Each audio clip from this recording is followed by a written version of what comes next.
2 of our series on Mormonism.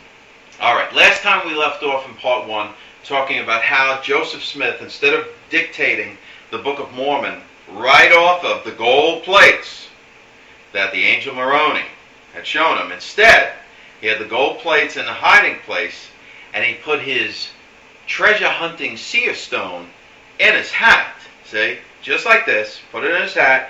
And then he covered his face with his hat while he dictated to another guy the Book of Mormon. Alright, that's where we left off. Alright, this is part 2 now. And we're talking about the things that the Mormon missionaries will talk to you during their sessions with you before you're invited to join the church. Alright, point 3. The Book of Mormon, this is what they'll tell you. The Book of Mormon is a religious and secular history of the inhabitants of the Western Hemisphere from about 2200 BC to about 421 AD.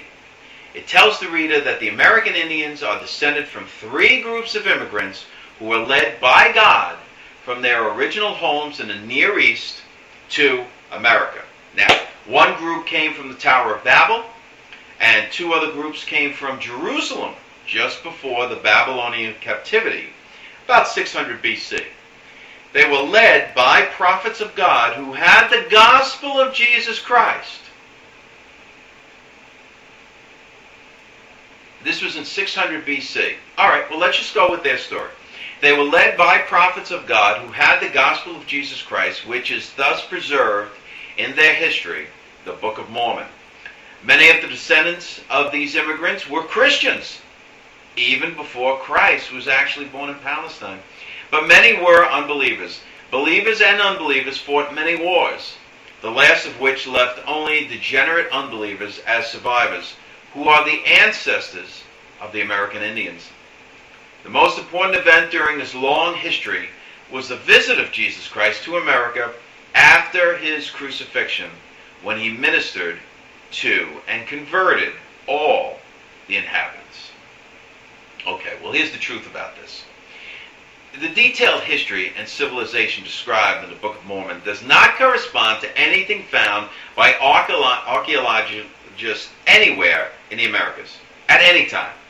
The Book of Mormon describes a civilization lasting for 1,000 years, folks. Let me say this again.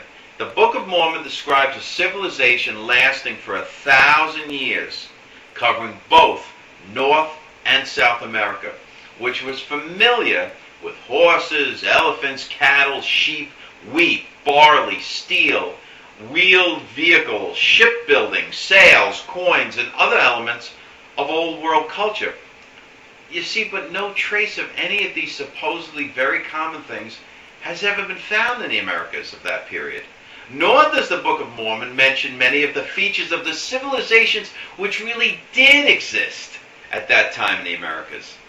Now, the LDS Church has spent millions of dollars, tens of millions of dollars over many years, trying to prove through archaeological research that the Book of Mormon is an accurate historical record. But they have failed to produce any pre-Columbian archaeological evidence supporting the Book of Mormon's story. In addition, whereas the Book of Mormon presents the picture of a relatively homogeneous people with a single language and communication between distant parts of the Americas, the true pre-Columbian history of the Americas shows the opposite. Wildly disparate racial types, almost entirely East Asian, definitely not Semitic, as proven by recent DNA studies, and many unrelated native languages, none of which are even remotely related to Hebrew or Egyptian. The people of the Book of Mormon were supposedly devout Jews observing the law of Moses. But in the Book of Mormon, there is almost no trace of their observance of Mosaic law or even an accurate knowledge of it. Okay. The fourth item that the Mormon missionaries are going to discuss with the average person who might be interested in Mormonism is this. Joseph Smith was directed by revelation from God to reestablish or restore the true church, which he did in 1830. He was visited several times by heavenly messengers who ordained him to the true priesthood. He continued to have revelations from God to guide the church and to give more knowledge of the gospel. Many of these revelations are published in the Doctrine and Covenants accepted by Mormons as scripture alongside and along with the Bible and the Book of Mormon. Now, the truth behind this. Although Joseph Smith said that God had pronounced the completed translation of the plates as published in 1830 correct, many changes have been made in later editions.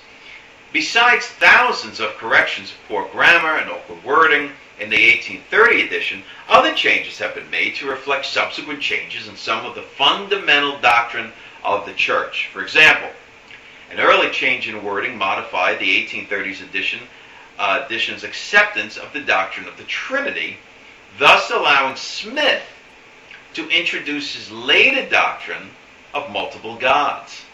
A more recent change, 1981, replaced white, the word white, with pure, apparently to reflect the change in the church's stance on the curse of the black race.